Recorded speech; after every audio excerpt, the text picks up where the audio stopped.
market may be interested in knowing whether or not this will unleash some CapEx plans that had been on the shelf. Is that possible? Perhaps. I think the digital service tax is going to be the next front on this, though. The WTO shutters tonight, and you have the Canadians talking about a digital service tax, which would probably have the same retaliation as the French digital service tax. So, yes, Tariff Man is been replaced by Dow Man today, but he's still there.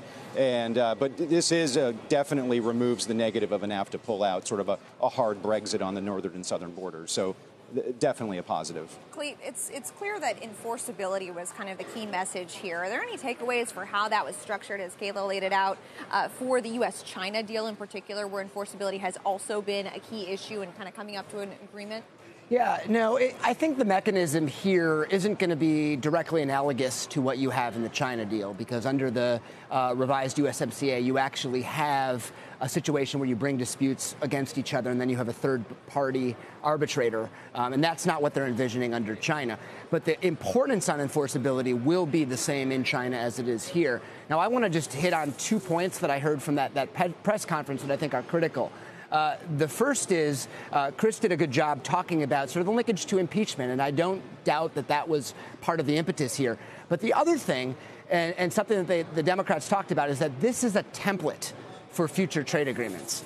And so I think in addition to the political win that Democrats are getting, substantively, they're also setting this up for future trade agreements where they can continue to have a very high baseline on labor, on environment, and on enforcement. And I think that's important.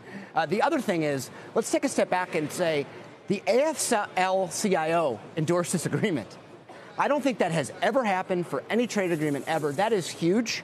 And that does, again, give me hope that they can get this through Congress quickly, and that this can be a model for moving forward and more trade agreements supported by labor. Just to follow up on that, too, in Pelosi's comments, I heard Trumka's name twice and Trump's name 0 times. Yeah, Trumka was mentioned numerous times by Neil as well. Yeah. Hunting. Apparently he was out hunting, too. Who knew? Trumka. Yeah, I think so. Didn't he say that? Yeah, he did. Yeah. He's been close to the revisions. We know that.